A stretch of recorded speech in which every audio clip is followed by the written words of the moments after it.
Hey guys, I wanted to do a quick video just to discuss pool rakes.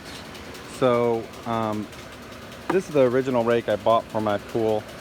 I didn't want to get the skimming flat type because I wanted to be able to get leaves. I get a lot of leaves. As you can see, I have trees that drop tons and tons of leaves into my pool, and other debris. We get a lot of mosquitoes and bugs and gnats, etc. as well on the surface of the pool that I wanted to be able to clean.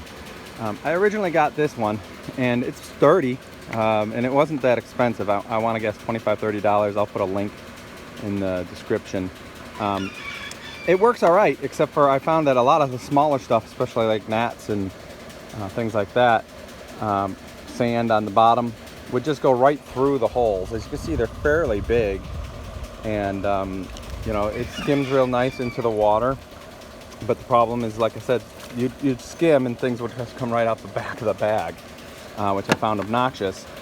So I ordered a ProTuff rake with a very fine mesh. As you can see, you can't even see the holes. It's just like a thing here. And I gotta tell you, it's light years different. All pool rakes are not created equal. The difference is this thing was like $50-some, and I was like very hesitant to buy it because I don't, you know, $50 for a darn pool rake is a bit much. But it's totally worth it. It gets everything. It gets sand, pollen, gnats, anything that happens to be on the bottom and the top. It's a little harder to move through the water, obviously, because you have more resistance as you're flowing it through the water, especially underwater. But it's not hard.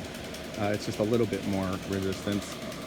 This thing also has a lifetime warranty. They say they'll replace it as many times as necessary. So if it rips or if it tears away from the base, which I have had no problem with on that one or this one for that matter.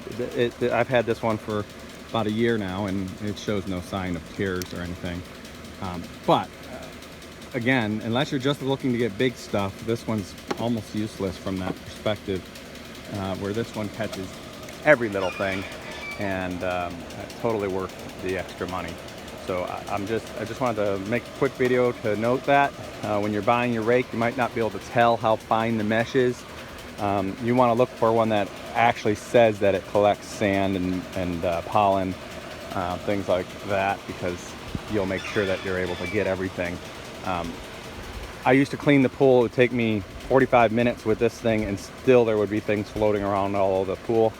Now I spend 5–10 minutes with this, and it just goes perfectly. While I'm at it, I'll show you, if you're not already doing a pool test kit, you can buy a 3-way kit for just a few dollars at your local pool supply. I got this one at Pinch a Penny. And you should be testing your chlorine and pH levels.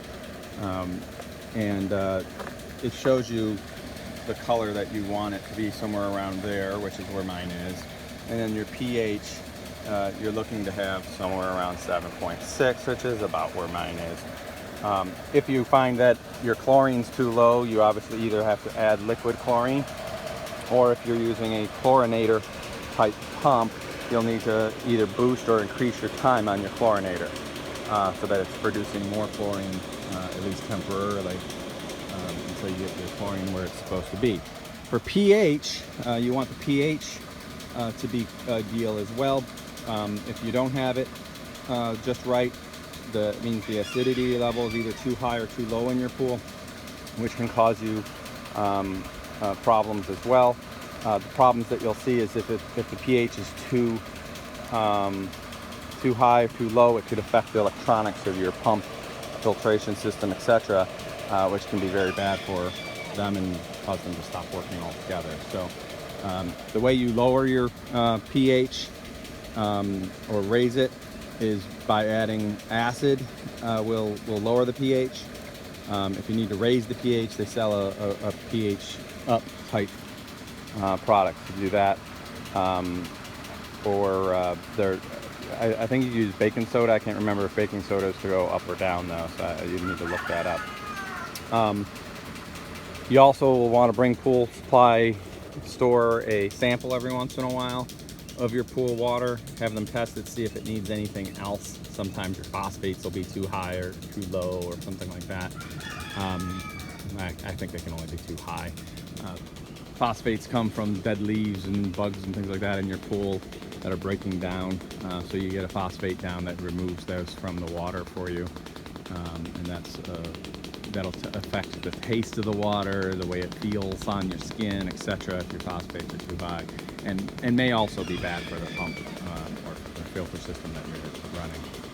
So just general maintenance stuff for your pool. There's lots of other videos on YouTube, obviously, that go more detailed into all that. But just wanted to give you a quick rundown on the rakes more than anything today. So comment, subscribe. I'll try to respond to comments as necessary. If you're asking a question, I'll get back to you just as soon as I can. I'm usually pretty quick about it. Have a great day.